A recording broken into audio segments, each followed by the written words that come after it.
am Savvy Mike, and this is I Am Savvy Mike TV. And Marcellus Wiley and Jason Whitlock are two people that are ex-co-hosts or ex-hosts at Fox. I think they were on the same show. They're reuniting to talk about the Fox Sport lawsuit that exposed everyone. Skip Bayless, Joy Taylor, Emmanuel Acho, the nigga that will not put his phone down, will not get off social media. I still keep seeing tweets from this nigga. Put your phone away, Emmanuel. Nobody wants to hear from you right now. You're in LA. You need to be trying to find some shelter at the moment, bro. Pray for LA, by the way.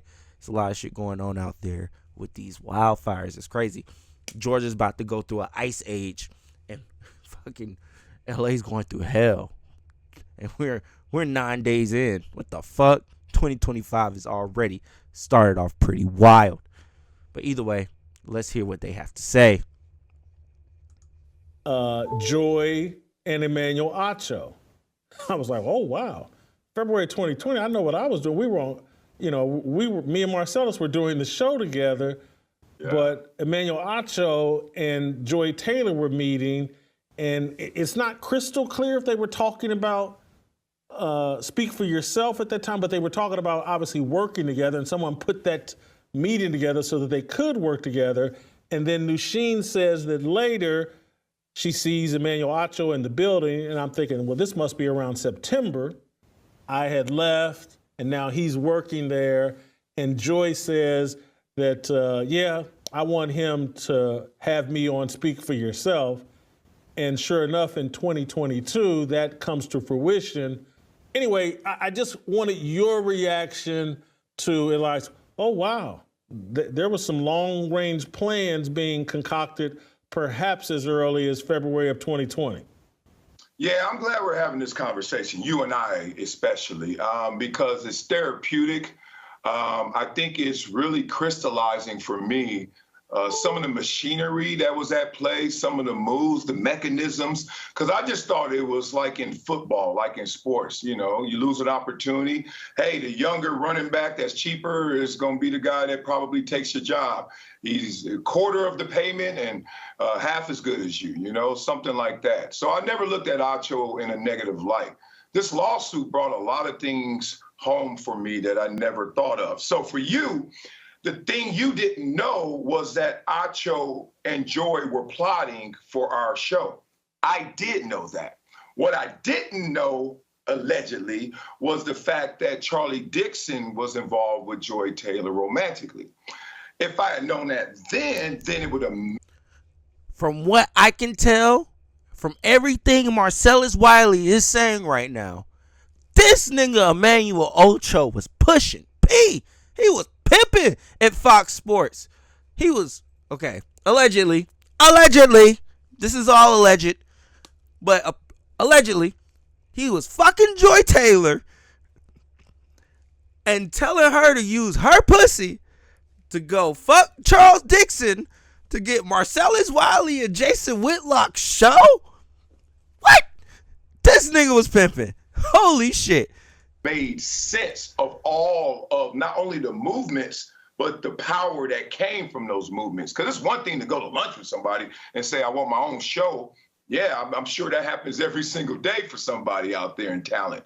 But to actually make it come to fruition, that takes a different level of pull. So I've always known that Acho and Joy Taylor allegedly, in rumor mill, were romantically involved. I also know from two different talents at Fox that are still currently there that, hey, Marcellus, look out. They plotting on you, big dog, because everybody there I have a good relationship with. We all on different schedules. So I always knew for 2 years, and it really put our relationship, Acho and I's relationship, in a weird place, because for 2 years, I knew what he was trying to do. But I had the football mentality and spirit of, if you take it from me, it wasn't mine in the first place. So then when it occurred, I ain't think twice about it. They gave me other opportunities. They gave me things that they knew I would deny. You know how it goes. They give you offers that they know you won't accept.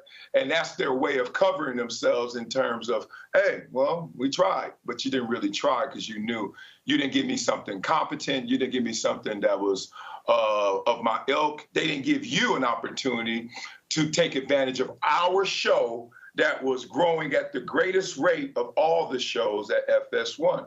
So when I read that lawsuit, I'm like you, I read all 42 pages. I sat there and said, if Charlie Dixon is a part of this, then this is a whole different animal than it was before. And it's crazy enough, man. I did my show yesterday. 2 different people have reached out to me, not just in rumor mill, they say. They're like, nah, that is fact. And I'm like, is it fact? How do you know? And they keep telling me, like, trust me, I know. And that brings us all into a different light, Jason, just to be real with you. You know, both of us, your show is called Fearless, but we roll the same way. It's really disturbing to see that if that is true, that this is how this all went down. I'm going to ask the elephant in the room. Yeah. And I'm not saying this to stir crap. I'm not saying this to bait you into this. I'm a journalist, and this is what I do in my nature. As it relates to you, I could see someone saying, hey, Marcellus, this is actionable on your part, that you were harmed here. I don't think I could say that, because what the checkmate piece that Fox Sports would put in front of me is like, hey, Jason, we offered you a 2-year deal at the same rate of pay, and you said no. And we offered you this deal, and they further argue to me is like, hey, this is in the middle of the pandemic when everything was up in the air, and so we weren't in a position to perhaps offer you the money that the success of the show says you should have.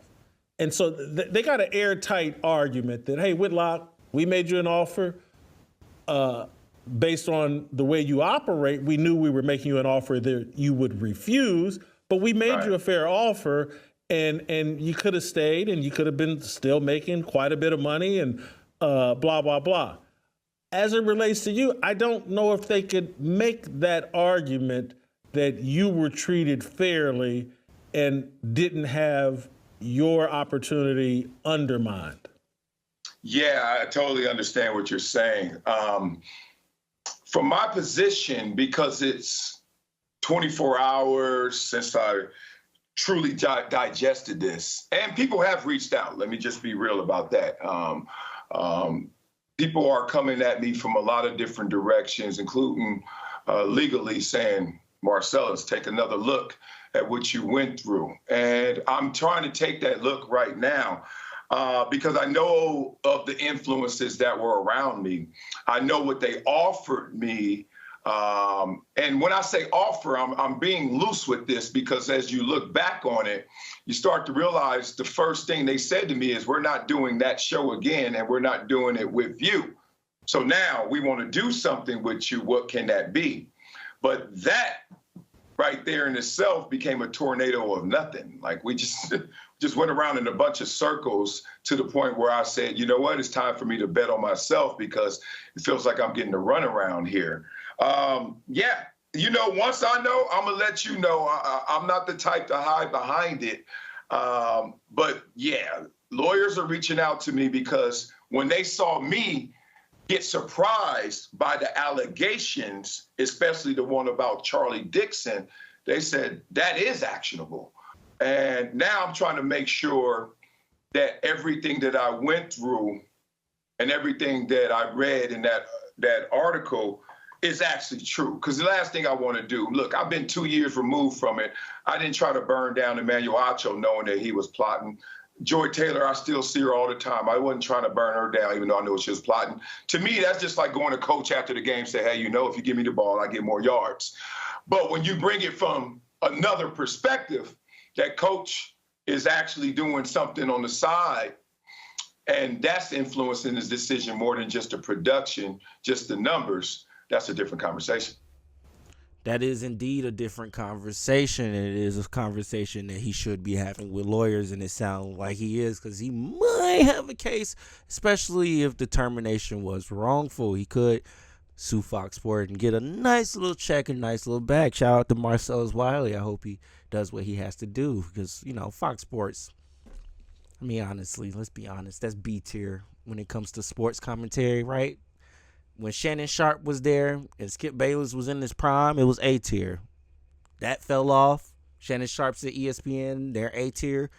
Shit, Fox Sports is like C tier now, maybe D tier. I don't go listen to any of them commentators for any of their opinions on anything that's happening in sports, because as you can see, other than Skip Bayless and everybody else that is up there that have the experience, like a Michael Irvin, a Paul Pierce, and the other guy that be up there, I forgot his name, but shout out to him. He is a cool guy. Deshaun, I don't know his name. It's one of those. He's a football player and he be on Fox a lot. He was in front of Skip after Shannon left. So him, he's cool.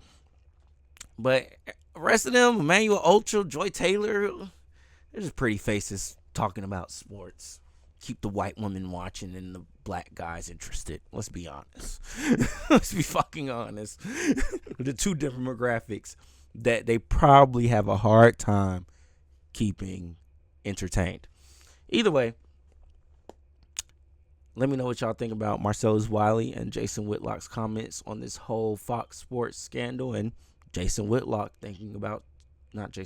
Marcellus Wiley saying he might look into some legal action. Let me know in the comments below. I am Savvy Mike, and this is I Am Savvy Mike TV. Peace.